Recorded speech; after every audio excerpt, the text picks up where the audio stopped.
Aí, passada mais ou menos 4 horas, e claro, isso aqui não é exatamente assim, porque depende de clima, depende da temperatura ambiente, depende de vários fatores, da causa da morte, enfim. Mas passado 4 horas, o corpo fica rígido. E ele vai continuando nesse processo de rigidez até chegar ali mais ou menos 12 horas, e aí ele começa a se relaxar após 72 horas. E é o estágio após isso, que acontece depois disso, é o chamado putrefação, né? Que é quando bactérias enfim, vermes no geral, eles começam a decompor, né, os tecidos e órgãos, né? E o que a gente vai falar um pouco mais de detalhes daqui a pouco. Sem o oxigênio, as células dos vasos sanguíneos elas vão se tornar frágeis, né? Elas ficam mais frágeis. E aí, em 12 horas, os tecidos eles acabam se retraindo. E aí você tem aquele aspecto de olho fundo, os lábios ficam mais escurecidos, enfim, falta oxigenação, então você aumenta a quantidade de gás carbônico no corpo, então esse processo, isso causa essa mudança da cor dos lábios.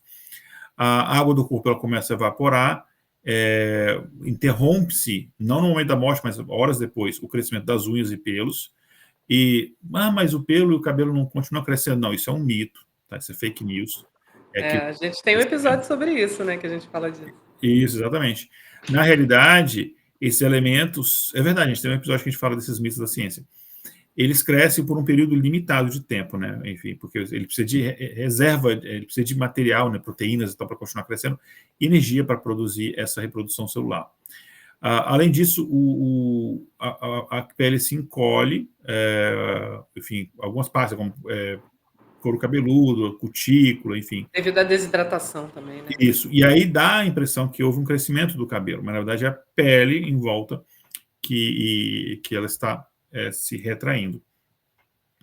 E as enzimas do pâncreas começam um processo de autodigestão, e aí micro-organismos que a gente tem no nosso corpo atacam as enzimas, e aí isso resulta numa coloração esverdeada, principalmente ali na região do umbigo.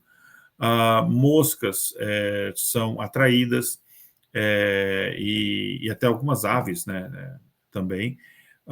Inclusive, essas moscas depositam ovos nos orifícios, nas cavidades, enfim, e isso traz, enfim, gera larvas, né, que vão consumir o cadáver.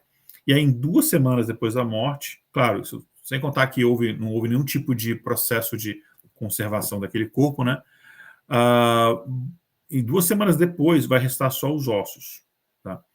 Existem situações, dependendo do clima, está mais frio, que isso pode ser prolongado, mas, em regra, são 2 semanas.